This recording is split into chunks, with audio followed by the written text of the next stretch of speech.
Nĩ hĩndĩ ya igongona rĩa mathomo megiĩ thayu marĩa maratabanĩtio mwena wa Karatina kaunti-ini ya Nyeri nĩ kanitha wa PCEA kũrĩa mutungatiri wa kanitha ũyũ ũrĩtie akenya kũhĩmbĩria thayu.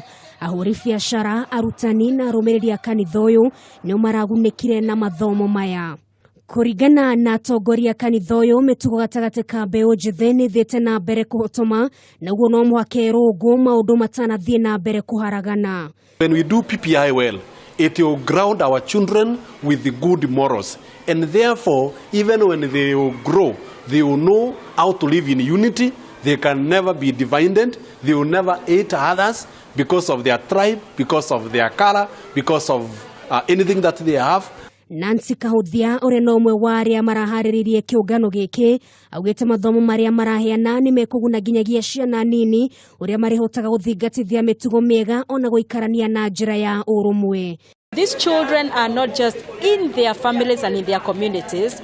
These children will interact with other children from other ethnic groups in their schools, in their workplaces later in life. So how have we prepared them to be able to be people who can instill a sense of togetherness, with those that they will work with later in life?